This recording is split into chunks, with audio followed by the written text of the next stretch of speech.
So Rama Rao గారు, ఇప్పుడు Harish Rao target గా చింతమడక వెళ్లారని చెప్పొచ్చా? శోభమ్మ కవిత ఇంటికి మొన్న 15 రోజుల కింద వెళ్ళినప్పుడే శోభమ్మ చెప్పుంటేనే చింతమడకకి వెళ్ళి బతుకమ్మ ఆడు అని శోభమ్మ చెప్పుంటేనే డెఫినెట్ గా కవిత వెళ్ళి ఉంటది అనేది నేను గట్టిగా అనుకుంటున్నాను. ఎందుకు అని అంటే ఇది దిలీప్ అంకుల్ గారికి కూడా తెలుసో తెలియదు, ఇప్పుడు నేను చెప్తేనే తెలిసిందో మరి ఇది వరకు తెలుసో నాకు తెలియదు, కానీ నేను ఆ విజువల్ కోసం కూడా మాక్సిమం ట్రై చేస్తున్న టీవీ9 నుంచి తెప్పించడానికి. ఎంటైర్ టోటల్ ఫ్యామిలీలా మా పెద్ద ఫ్యామిలీ కాబట్టి అందులో ఉన్న మా బ్రదర్స్తో సహా మా మేనబావలందరినీ కూడా జమ చేసి టీవీ9 ఆఫీస్కి పంపించి హరీష్ మీద ఇది కేసీఆర్ గారి సీటు, కేసీఆర్ గారి వారసులుగా కేసీఆర్ ఉండాలి లేకుంటే మేము ఉంటాము అని మాట్లాడించింది వాస్తవమా కాదా? అదే ఆ రోజు నుంచి జరుగుతున్నది. అప్పుడు మరి అధికారం అప్పుడు మీరు ఉన్నారు. ఇంకొక విషయం కూడా జరిగింది. ఒకవేళ కేటీఆర్ వచ్చే పరిస్థితి లేకుంటే ఇదే మా బ్రదర్ వంశీధర్ రావు నాకు ఈమెను అడిగిన రోజు, సిద్దిపేట టికెట్ నాకు ఈమెను అడిగిన రోజు అదేమన్నా బస్ టికెట్ అన్నది ఇదే శోభమ్మ. అదే వంశీధర్ రావు హరీష్ కు శోభమ్మ వద్దు అన్నప్పుడు 2005లోనే కేసీఆర్ గారు రిజైన్ చేసినాక అప్పుడు సిద్దిపేట సీటు ఖాళీ అయిన సందర్భంలో నాకు కావాలని వంశీధర్ రావు అడిగితే ఇదేమన్నా బస్ టికెటా? 2005 కదండి, ఇప్పుడు 25 కదా, 20 ఇయర్స్ బ్యాక్ కదండి, ఇప్పుడు ఇది 25 కదా, 20 ఇయర్స్ బ్యాక్ కదా. ఇప్పుడు వంశీధర్ రావు నియర్లీ 49-50 అయితే ఉంటాయి కదా డెఫినెట్ గా. 25 ఏళ్ల వయసులో అడిగాడు. అప్పుడు కేటీఆర్ చేసే అర్హత ఉన్నప్పుడు వంశీధర్ రావు కూడా ఉంటది కదా. యాక్చువల్ గా అక్కడ సిద్దిపేటలో కేసీఆర్ ను లీడర్ గా చేసింది, కేసీఆర్ ను ఎమ్మెల్యేగా చేసింది మా నాన్న రంగారావు కదా. స్టార్టింగ్ అంతా రంగారావే కదా. మరి రంగారావు కొడుకు అడిగితే తప్పేంది దాంట్లో? అయితే కేటీఆర్ రాకుంటే అవసరమైతే నేనైనా నిల్చుంటా సిద్దిపేట నుంచి అంది శోభమ్మ ఆ కాలంలోనే. ఇది ఎంతమందికి తెలుసు? ఇప్పుడు దిలీప్ అంకుల్ అంటే మాకు వెరీ క్లోజ్ గా ఫ్యామిలీ మెంబర్ లాగా ఉన్నారు కాబట్టి దిలీప్ అంకుల్ గానీ, కేకే మహేందర్ వారికి గానీ అట్లాంటి వాళ్ళకి కొంతమందికి తెలుసు ఇంటర్నల్ గా ఏం జరిగింది అని. అది ఆ రోజు నుంచి నడుస్తున్నది. ఇప్పుడు ఏంది అని అంటే ఇప్పుడు అధికారం లేకపోయినాక పీక్స్ కోయింది అంతే పరిస్థితి. అంటే ఇక్కడ ఒకటేనండి నేను చెప్పినట్టు విభజించి పాలించడము. ఒకసారి తనొస్తా అంటది, ఒకసారి వంశీధర్ రావును ఎక్స్పోజ్ చేస్తారు, నువ్వు వెళ్ళి పని చేసుకుంటారు. ఇప్పుడు మళ్ళీ కవితను అంటే ఇప్పుడు సిద్దిపేట నుంచి వచ్చే ఎన్నికలు కవిత పోటీ చేస్తారని చర్చ అయితే జరుగుతోంది. నిజంగా హరీష్ ని ఢీకొట్టడం కవితకు సాధ్యమే? అది కాదండి. చేస్తాము అనుకున్నప్పుడు కేసీఆర్ గారు చెప్తే హరీష్ పక్కకు జరగడా? అదే స్థానం కావాల్సిన అవసరం ఏముంది? కవితకు కావాలనుకుంటే గజ్వేల్ తీసుకోరాదా? ముందంటి వరకు అధికారంలో ఉన్నప్పుడు నిజామాబాద్ అని, ఇప్పుడు ఆడ నిండా మునిగినాక ఇప్పుడు వచ్చేమో మళ్ళీ చింతమడక అనుకుంటూ. నేను ఒకటే తెలంగాణ ప్రజలకు తెలవాలి, భరత్ గారు మీకు కూడా చెప్తున్నా, అధికారంలో ఉన్నప్పుడేమో అమెరికా లండన్ లో బతుకమ్మలు ఆడినరు, అధికారంలో లేనప్పుడు కష్టకాలంలో ఇప్పుడు చింతమడక బతుకమ్మ, చింతమడక ప్రజలు కావాలన్నా అంటే చింతమడక అంటే అంత చిన్న చూపు ఉందా? అధికారం లేకుంటే చింతమడక గ్రామ ప్రజలు కావాలి, కష్టం వచ్చింది అని అమ్మా నాన్న బతికుండి అమ్మా నాన్న ఫామ్ హౌస్లు ఉండగా ఇప్పుడు చింతమడకకెళ్ళి బతుకమ్మ ఆడుకునే రైట్ డెఫినెట్ గా కవితకు 100% ఉంటది. ఒక ఆడబిడ్డగా నేనైనా వెళ్ళొచ్చు, కవిత అయినా వెళ్ళొచ్చు. కానీ అక్కడికి వెళ్ళి మళ్ళీ నాకు మీకు తెలియదండి. నేను అన్నిటికీ అట్లా తొందరపడి నేనేం పబ్లిసిటీ చేసుకోను. కవిత కంటే ముందు ఊరి గ్రామస్తులు మా పార్టీకి సంబంధించిన వాళ్ళు తక్కువ మందే ఉండొచ్చు కాంగ్రెస్ వాళ్ళు, కానీ వాళ్ళు నన్ను ఇన్వైట్ చేసిండ్రు. ఇన్వైట్ చేస్తే నేను కొంచెం బిజీగా ఉన్నా, నేను చూసుకొని చెప్తా టైము, మీరేం రాకండి, నేను చెప్పినప్పుడు టైం ఇచ్చినప్పుడు నేను వస్తా అని చెప్పిన. ఈ లోపల కవిత ఫిక్స్ అయిపోయింది, వెళ్ళింది. అదే రోజు నాకు వెళ్లాల్సిన అవసరం లేదు కదా, పోటీ పడ్డట్టు. ఎవరైతే ఏంది, ఇద్దరమ్మ ఊరి ఆడబిడ్డలమే. కవిత వెళ్తేంది, నేను వెళ్తేంది. కానీ అక్కడ వెళ్ళి ఊరికెళ్ళి ఆడుకోవడం అనేది సంతోషకరమైన విషయం. నేను అనేది ఏంది అని అంటే అధికారాలు ఉన్నప్పుడు ఊరు గ్రామ ఆడబిడ్డలు, ఊరు ప్రజలు అప్పుడు గుర్తుకు రాలేదు.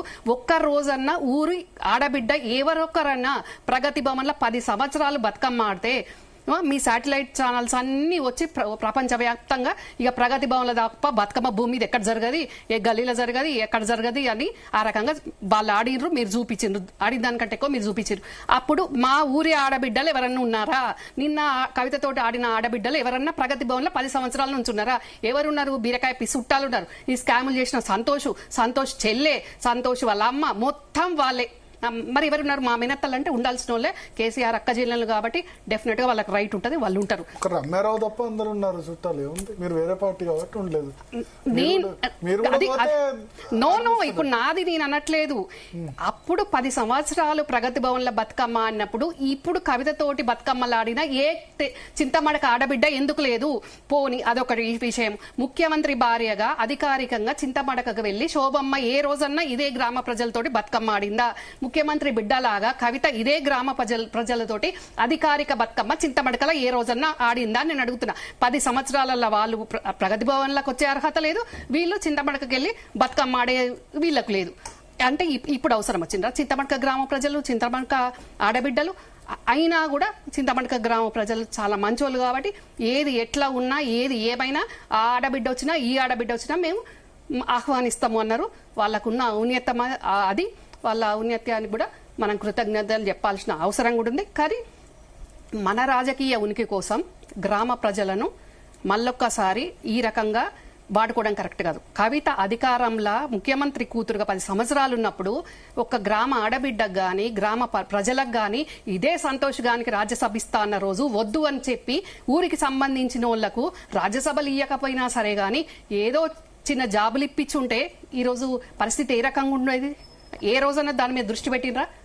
ఈ రోజు వచ్చి ఈడ ఒకని జాగిర్ కాదు, అడ్డ కాదు, నా కర్మభూమి నా జన్మభూమి అని అంటే డెఫినెట్ గా నీ జన్మభూమి, నీకు హక్కు ఉంది, లేదన్నా ఎవరు అంటలేరు. ఈ కర్మ అనేది మనం ఎక్కడ చేసుకుంటే అక్కడ ఉంటుంది. అది ఏ కరీంనగర్లో చేసుకున్నా ఉంటుంది, చింతమడకలో చేసుకున్నా ఉంటుంది. కానీ నేను అనేది ఏంటంటే అధికారం ఉన్నప్పుడు చిన్న చూపు ఎందుకు చింతమడక మీద? అధికారం లేనప్పుడు కష్టములు ఉన్నప్పుడు మళ్ళీ అక్కడికి పోయి ఏడుపులు ఎందుకు? అక్కడికి పోయి ఏడుచుకుంటా కూడా మరి ఏ రాజకీయ జన్మనిచ్చిన పెద్దనాన్నను పక్కకి పెద్దనాన్న స్టాచ్యూ పక్కకి నువ్వు బతుకమ్మ ఆడినావు. కనీసం పెద్దనాన్నను ఒక్క మాటన తలుచుకున్నావా? పెద్దనాన్న బొమ్మన్న పెట్టినవా? మరి దాన్ని చెప్పని అవునండి, సొంత ఇంటి ఆడబిడ్డను నన్ను అన్ని రకాలుగా నన్ను ఆస్తులు వాడుకొని అన్ని వాడుకొని నన్ను నిండా ముంచి ఇప్పుడు చింతమడక గ్రామం అంతా ఎవరు ఫ్లెక్సీలు పెట్టిండ్రు, దాని వెనుక షాడోగా ఎవరు నడిపించిండ్రు అంటే ఒక ఆడబిడ్డను ముంచి ఇంకో ఆడబిడ్డను మరి ఇంకొకరిని టార్గెట్ నన్ను చెప్పనియాలి కదా. మరి మీరు అడుగుతున్నారు చెప్పనియట్లేదు. ఇంకొకరిని టార్గెట్ చేసుకుంటూ నన్ను కూడా తొక్కుకుంటూ మళ్ళీ వెనకాల ఉండి ఇంకొకరిని నడిపించడం ఇది ఎక్కడి నుంచి జరుగుతుంది? ఈ కుట్ర అంతా ఎందుకు జరుగుతున్నాయి ఈ కుట్రలు? అక్కడ కూడా ఆ పెద్ద పెద్ద ఫ్లెక్సీలలో రంగారావు బొమ్మ ఇంత బొట్టు బిల్ల అంత ఉంటది. రాజకీయాలకు సంబంధం పెట్టారు, రంగారావు గారు బొమ్మ పెట్టారు కదా. ఎవరు పెట్టారు? కవిత పెట్టిందా అధికారికంగా? మరి కవిత వెనుక ఉండి అక్కడ ఎవరున్నారు? హైదరాబాద్ నుంచి వచ్చిన వాళ్ళు, ఇంకా కవితకు వెనక షాడో లెక్క ఉండి నడిపిస్తున్న వాళ్ళ రౌడీ షీటర్ల బూక్ అంతా కవితతోటి ఉన్నది. ఒక్కొక్కరు నేను విజువల్స్ ఫోటోలు చూపిస్తే ఊరి వాళ్ళు దడుచుకొని చచ్చిండ్రు. రౌడీ షీటర్లు ఉన్నారు, ఊరి వాళ్ళు దడుచుకున్నారంట. వాళ్ళ ఆకారాలు వాళ్ళ అవతారాలు గొడవలైనాయి, బెదిరింపులైనాయి, కొట్లాటలైనాయి, నిన్న రకరకాలుగా పొడుచుకునేంత వరకు చింతమడకలో చింతమడకలో లేదండి. మా చింతమడక వాళ్ళ రమ్యారావు అనేది ఎవరికి భయపడదు. రమ్యారావు తప్పు చేస్తే దేవునికి తప్ప రమ్యారావు ఎవరికి భయపడే సమస్య లేదు ఇక్కడ. నేను చెప్పడానికి మీరు చెప్పిన దాన్ని బట్టి నాకు అర్థమవుతుంది. మీ సొంత తమ్ముళ్ళు ఎవరో ఉన్నారు, వంశీధర్ రావా కన్నారావా? అది మీరు తెలుసుకోండి. నేను ఏమంటున్నా అంటే నన్ను చెప్పనియాలి కదా భరత్ గారు. మరి కాదు భరత్ గారు, నన్ను చెప్పనియాలి భరత్ గారు. నా కుటుంబాన్ని తల్లిని పిల్లని వాపిన్రు, కుటుంబాన్ని నుంచి నన్ను విడదీసిండ్రు, నేను కష్టాలలో ఉన్నా ఈ రోజు అంటే మరి నన్ను వాపలేదా? నన్ను విడదీయలేదా శోభమ్మ? ఎన్ని రోజుల నుంచి నేను కష్టపడ్డా, స్టిల్ ఇప్పటి వరకు కూడా అధికారంలో ఉన్న పార్టీలు ఉండి కూడా నేను కష్టపడుతున్నా. ఎవరి వల్ల కష్టాల పాలైనా? ఈ రోజు నా కష్టం చెప్పిన రోజు నువ్వు ఏ మాత్రం ఆవగించందన్న స్పందించిందిందా? పరాయి వాడి వల్ల నేను కష్టపడుతున్న రోజు, రక్త సంబంధం దాన్ని కష్టపడుతున్న రోజు ఏ రోజన్నా ఆవగించంత ఆలోచించిందా? ఆ రోజు ఆలోచించుంటే ఈ రోజు చింతమడకకొచ్చి నువ్వు మైక్ పట్టుకొని ఈ రోజు చెప్పే అవసరం ఏమొచ్చింది? చెప్పుకుంటూ కూడా మళ్ళా అదే పెద్ద నాన్న కొడుకు ఫ్లెక్సీలు పెట్టించి అదే పెద్ద నాన్న కొడుకును వాడుకొని పెద్ద నాన్న పేరు ఇంత కూడా దలువైతవి. ఇది ఎక్కడ న్యాయం? పెద్దనాన్న లేనిది ఎక్కడ రాజకీయం? ఫ్లెక్సీలో ఉంది కదా, మీ ఫాదర్ పేరు రంగారావు గారి పేరు ఫ్లెక్సీలో పెట్టారు కదా, పెట్టకుండా ఏం లేదు కదా.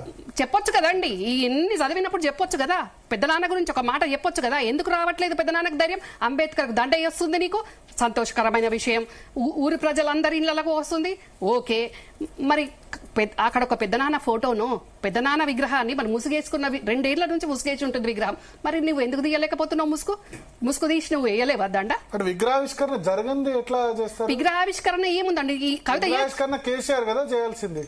అంటే అదేమన్నా జీవో ఉందా అండి కేసీఆర్ చేయాలని? ఆయనే కదా విగ్రహం పెట్టించింది కదా. కేసీఆర్ విగ్రహం పెట్టివ్వాలనుకున్నారు కానీ ఇంతవరకు దాన్ని ఇనాగ్రేట్ చేయలేదు, అంతే కదా. మీ ఫాదర్ రంగారావు గారిది అది కాదు భరత్ గారు. ఇప్పుడు ఇనాగ్రేట్ చేయని విగ్రహానికి ముసుగు తీసి దండేస్తే, ముసుగు తీసి దండేస్తేనే ఇనాగ్రేషన్, ఇంకేముంటదండి? అది కేసీఆర్ చేయాల్సింది. చేద్దాం అనుకుంది కేసీఆర్ కదా. అంటే ఎన్ని రోజులు వస్తారు అట్లా ముసుగేసి? ఆ భూమి పూజకు నన్ను విలువక అవమానిస్తారు. మరి నన్ను అప్పుడు పాపినట్టు కాదా? నన్ను ఇబ్బంది పెట్టినట్టు కాదా? నన్ను కుటుంబం నుంచి దూరం చేసినట్టు కాదా? ఆ రౌడీ షీటర్లకు ఊరితోటి ఏం సంబంధము? ఎవరికి ఏం సంబంధము? ఊరు మొదట ఆడబిడ్డను, ఇంటి ఆడబిడ్డను భరత్ గారు. భూమి పూజకు నన్ను ఆహ్వానించకుండా కుట్రలు చేసింది ఎవరు? మళ్ళీ ఈ రోజు ఆహ్వానించేందుకు మీ తండ్రి విగ్రహాన్ని మీరు పోవచ్చు కదా. ఎవరు విగ్రహం కాదండి భూమి పూజ భరత్ గారు. వేరే వాళ్ళు అంటే నాకు తెలియదు ఎట్లా పోతా? నాకేమైనా దివ్య దృష్టి ఉందా అండి? నాకేమన్నా నేను ప్రగతి భవన్ లో సీసీ కెమెరాలు, వాళ్ళ ఇండ్ల డివైజులు, సీసీ కెమెరాలు, ఇండ్లలో ఎవరు మనుషులు మాట్లాడితే వాళ్ళ వాయిస్ రికార్డులు ఏంటి, నా ఇంట్లో ఏం పెట్టుకోలేదు. నాకే దివ్య దృష్టి లేదండి. అట్లా ఊర్లో చెప్పరా మీకు? మీ తండ్రి విగ్రహావిష్కరణ ఊరి వాళ్ళు చెప్తేనే తెలిసింది, భూమి పూజ అవుతుందని ఊరి వాళ్ళు చెప్తేనే తెలిసింది. అందరు ఉన్నారు, మీ తమ్ముడు వంశీధర్ రావు ఉన్నారు, చెప్పలేదా? భూమి చెప్పలేదండి. ఆ తర్వాత నాకు ట్రస్ట్ నన్ను చెప్పనియండి భరత్ గారు. భూమి పూజ అయిపోయినాక నా దగ్గరికి ఫైల్ పంపిస్తున్నాం, ట్రస్ట్ మీద సంతకం చెయ్యమన్న రోజు భూమి పూజకు ఆహ్వానం లేనప్పుడు ట్రస్ట్ తోటి నాకేం సంబంధం, నేను సంతకం పెట్టను అని అన్నారు. పెట్టకున్నా పర్వాలేదు అని అనుకున్నారు. ట్రస్ట్ 1 year పనిచేసింది. ఆ తర్వాత మళ్ళీ ఏ కారణాలతో మూసుకున్నారో తెలియదు. ట్రస్ట్ క్లోజ్ అయిపోయింది. మళ్ళీ ఇప్పుడు రంగారావు పేరు ట్రస్ట్ సైడ్కి అయిపోయింది. మళ్ళీ వేరే పేరు మీద ట్రస్ట్ నడుస్తుంది. అంటే ఏ రకంగా జరుగుతున్నది? సొంత తండ్రి విగ్రహావిష్కరణకు సంబంధించిన భూమి పూజకు నాకు ఇన్విటేషన్ ఉండేది. 2 సంవత్సరాల నుంచి దానికి ముసుగేసి ఉంటది. దాన్ని పట్టించుకున్న వాళ్ళు ఉండరు. ఎన్నో మైకుల ముందు మాట్లాడతారు, బహిరంగ సభలలో మాట్లాడతారు, రాజకీయ ఉనికి కోసం ఎన్నెన్నో లేని చేస్తుంటారు. నేను ఒకటే అంట భరత్ గారు, ఏ రోజన్నా మా నాన్న చనిపోయి 33 సంవత్సరాలు అయింది భరత్ గారు. 33 సంవత్సరాలల్లా అధికారికంగా గాని సొంత అన్నాని గాని కేసీఆర్ ఏ రోజన్నా ప్రగతి భవన్ లో, మా బాబాయ్ అయిన కేసీఆర్ ప్రగతి భవన్ లో ఏ రోజన్నా మా నాన్నది గింతంత చిన్న ఫోటో పెట్టి ఒక దండేసిండా, దండం పెట్టిండా, శోభమ్మ దండ ఏనిచ్చిందా, దండం పెట్టనిచ్చిద్దామా నాన్నకు నేను అడుగుతున్నా. ఆమె ఏం చేస్తుంది? కేసీఆర్ కు ఆమె ఏం చేస్తుంది అంటారు ఏంటండి? ఇప్పుడు భూమి పూజకు నన్ను పిలవకుండా ఆపింది ఎవరు? నన్ను ఇబ్బంది పాలు చేసింది ఎవరు? నన్ను ఫామ్ హౌస్లకు రానివ్వకపోయింది ఎవరు? భరత్ గారు మీరేం దానికి బాగా సపోర్ట్ చేస్తున్నారు నాకు అర్థం కాదు. కానీ మీకేం తెలుసని ఇప్పుడు బయట నుంచి వచ్చే మాట్లాడాలి వాళ్ళ మరి వాస్తవాలు మీకు తెలిపాయి భరత్ గారు. భరత్ గారు వాస్తవాలు కుటుంబ సభ్యులుగా మాకు తెలుస్తాయండి. బయట అనాలిసిస్ చేస్తారు. చెప్పండి. మాకు తెలుసు ఏదైనా. ఇప్పుడు కవితకు ప్రాబ్లం మీతో ఉంది కానీ కన్నారావుతో బాగున్నారు, వంశీతో కూడా ఇద్దరితో బానే ఉన్నారు. మీరే చెప్పారు ప్రగతి ఇక్కడ ఫామ్ హౌస్ లో వంశీని పెట్టించింది కవితనేని మీరే నాకు చెప్పారు. భరత్ గారు నాకు నేను చెప్పలేదు. ఆ రోజు లైవ్ లో ఇన్నయ్య గారు వేరే టాపిక్ నడుస్తున్న రోజు మీ తమ్ముడు మీ బ్రదరు అక్కడ ఉన్నాడు అనేసరికి నేను చెప్పాల్సి వచ్చింది. ఎవరు అక్కడ ఉంచిండ్రు, ఎవరు ఇన్ఫార్మర్ ఉంచుకున్నారు, ఎవరి మీద కుట్రలు చేయడానికి పెట్టుకున్నారు. కవితమ్మనేమో ఇన్ఫార్మర్ గా పెట్టుకుంది, శోభమ్మనేమో హరీష్ ను టార్గెట్ చేయడానికి పెట్టుకుంది. అక్కడ జరిగేది వేరు. మీకు బయటకి మీ మీడియా మీ సొంత తమ్ముళ్ళు మీతో ఉండకుండా కవితకు వాళ్ళకెందుకు క్లోజ్ ఉంటారు? నేను ఒక ఆడపిల్లనైనా అప్పుడైనా ఇప్పుడైనా ఎప్పుడైనా బరాబర్గా ఆత్మ గౌరవంతో బతుకుతా, పప్పో ఉప్పో తిని బతుకుతా.